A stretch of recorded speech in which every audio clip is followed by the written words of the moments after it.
And hello, fabulous AP students. This is your favorite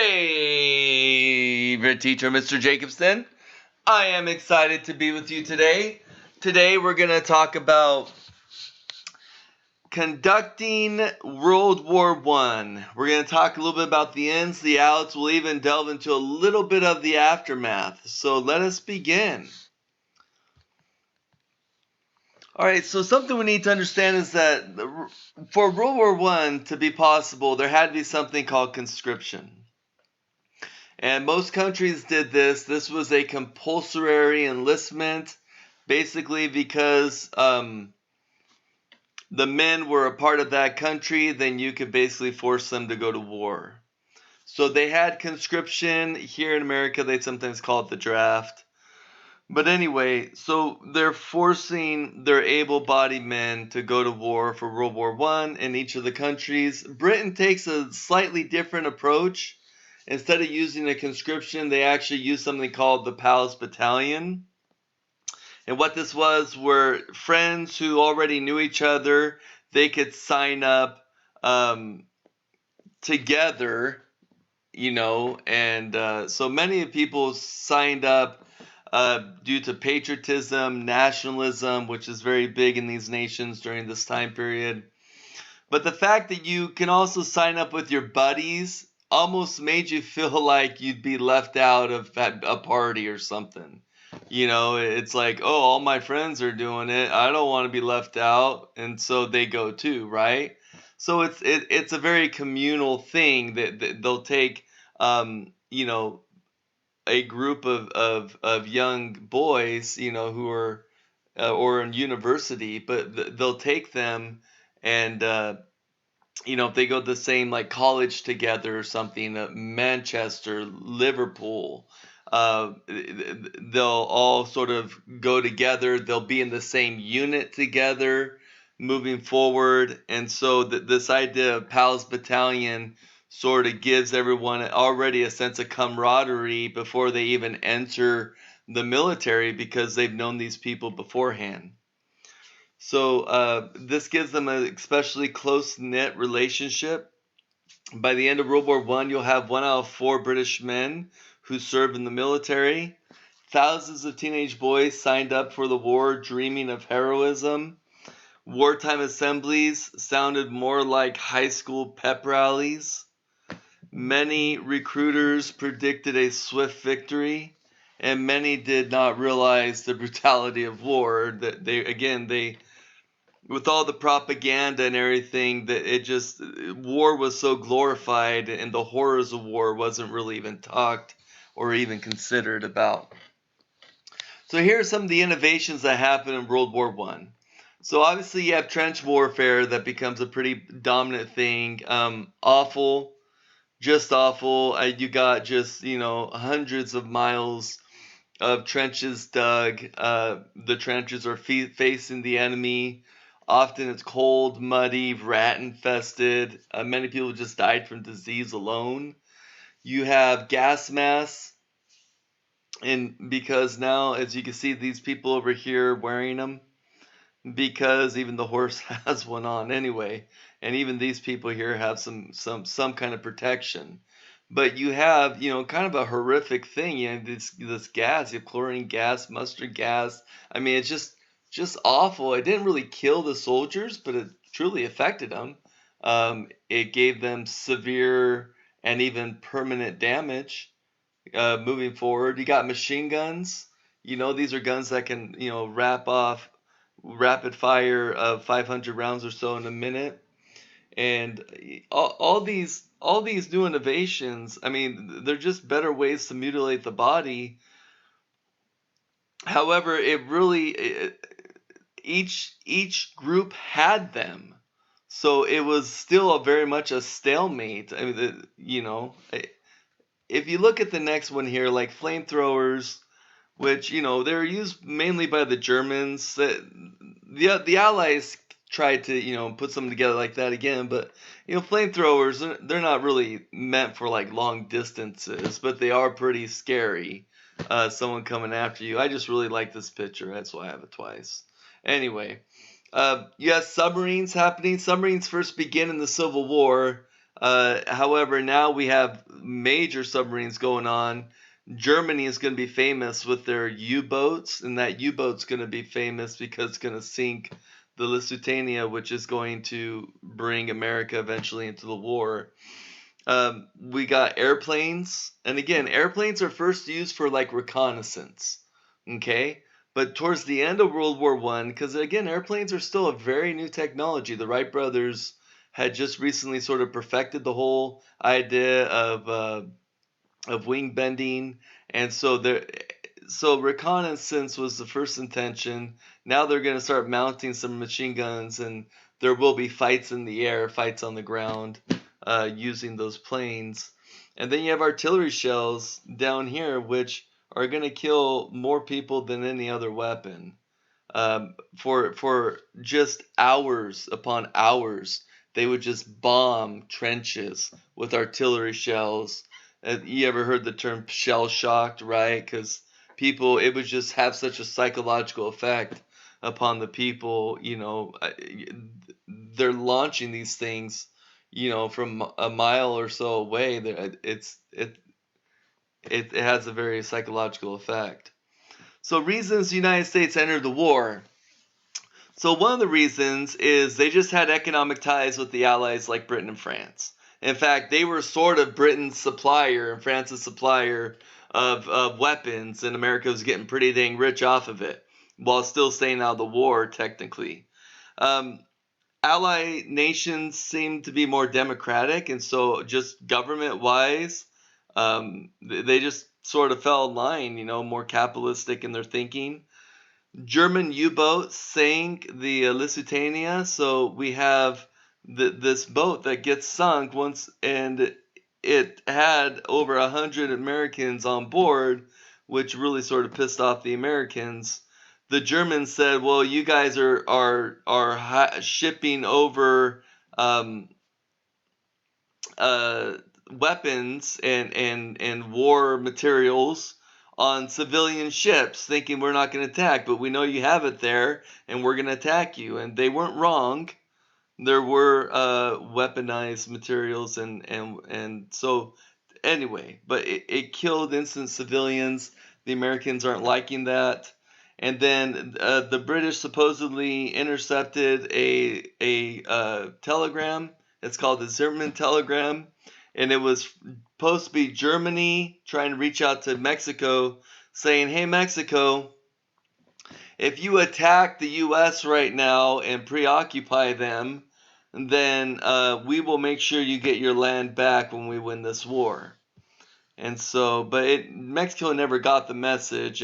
But the Zimmerman, when the British brought that to the Americans' attention, the Americans were in. They were like, once and for all, we're done, we're ready. And so the Americans will enter the war much later into World War One. So there's this idea of total war, which is one of the first times that we see in history. Well, at least in the 20th century, right? The first time we see this idea of total war. So it's when countries will dedicate all their resources to winning a war.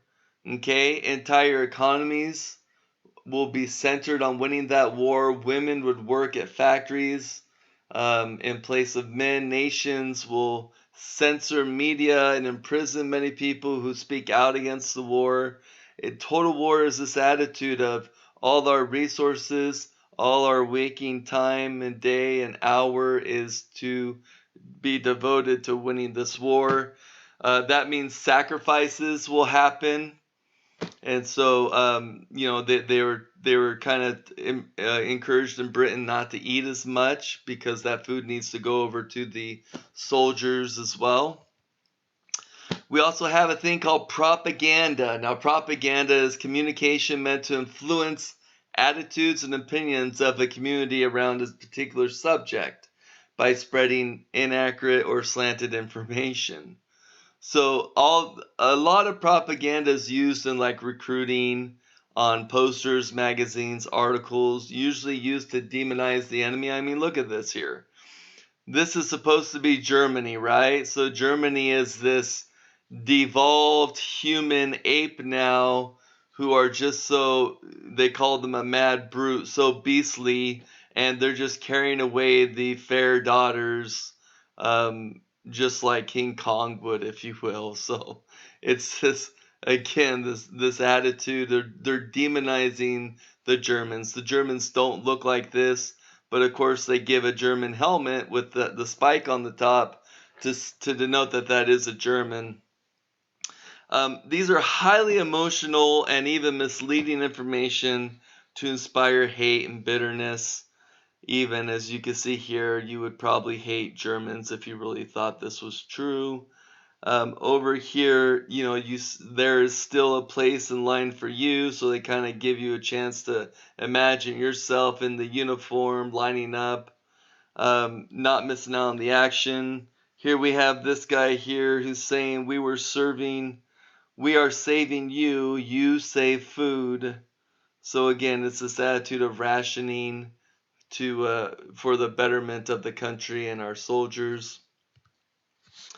There's this idea called global war as well for World War One. So due to imperialism, World War One was not just fought in Europe, but in Asia, Africa, islands of the Pacific and Atlantic Oceans.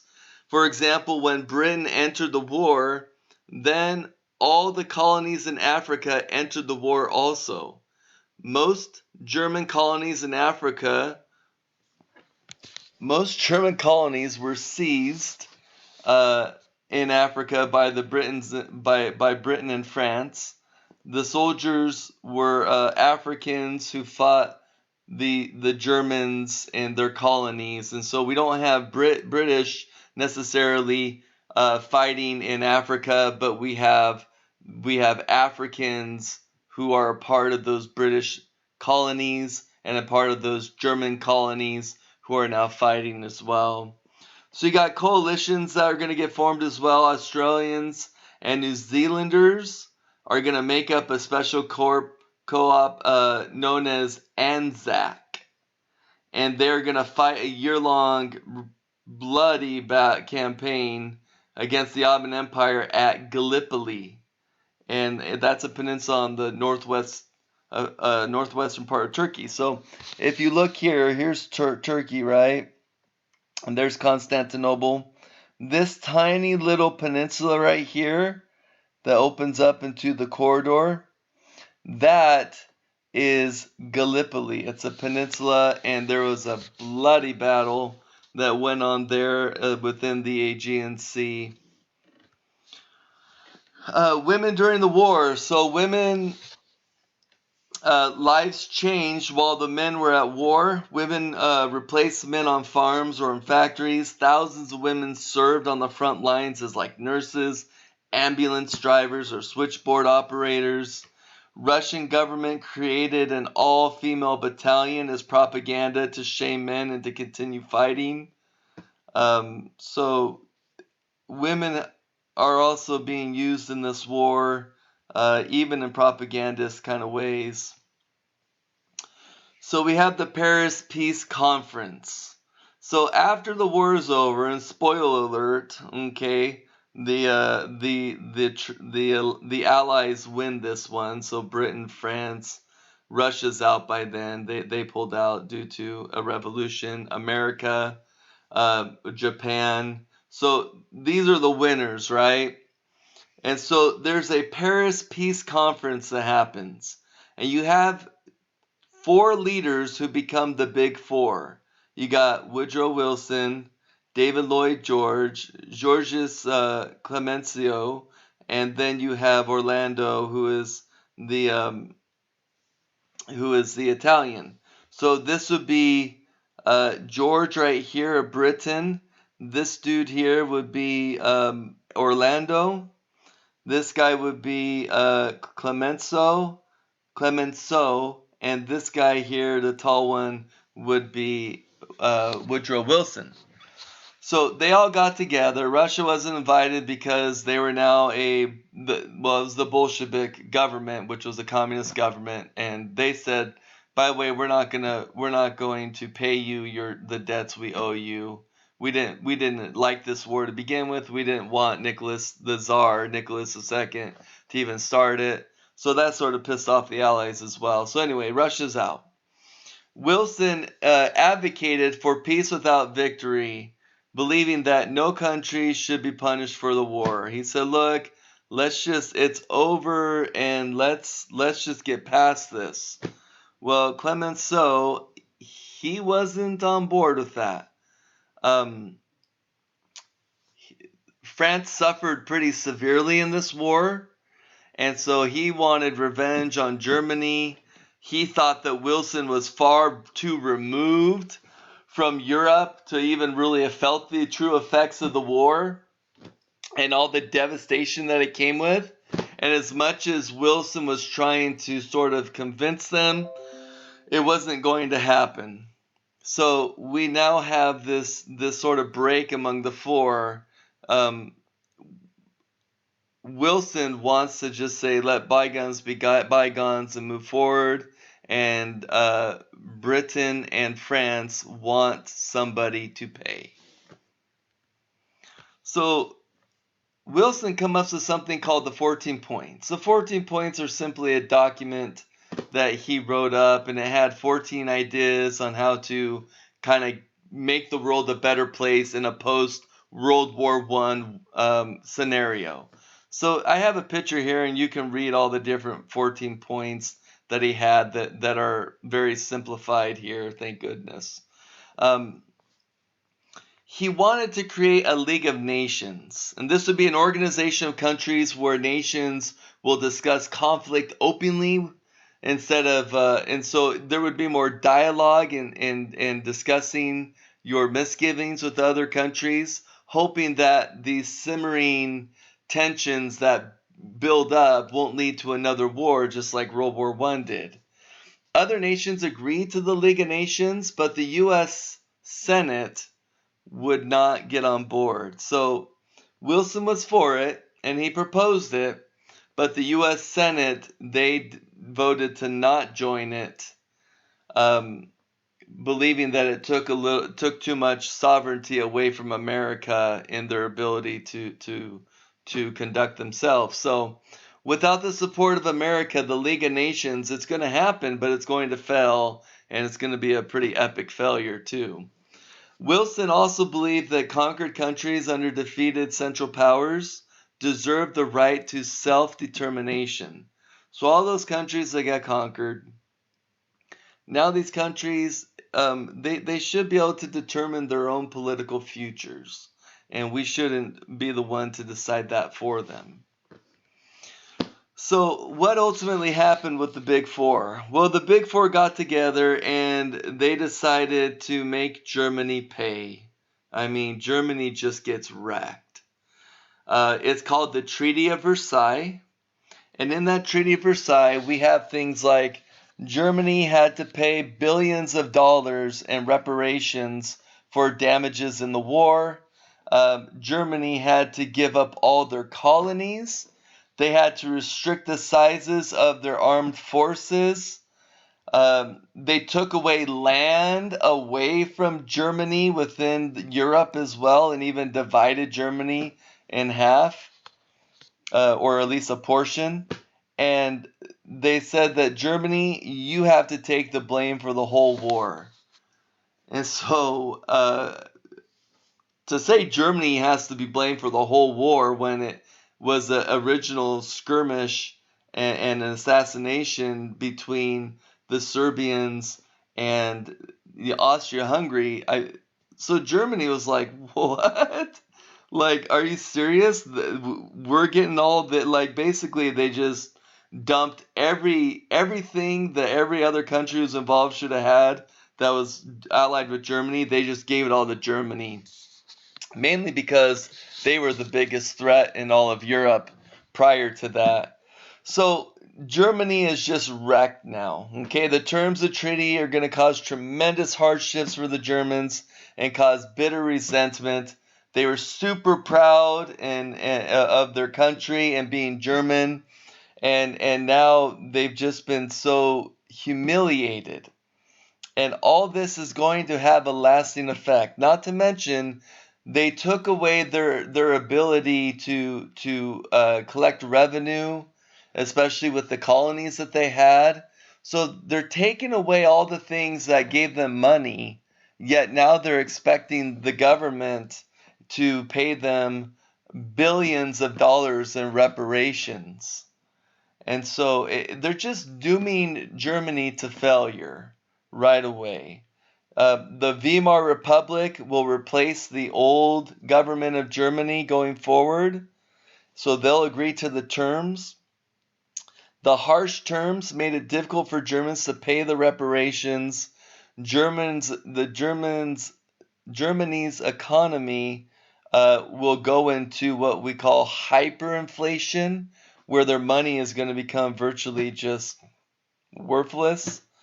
Uh, the German people are going to suffer both physically and mentally because of this.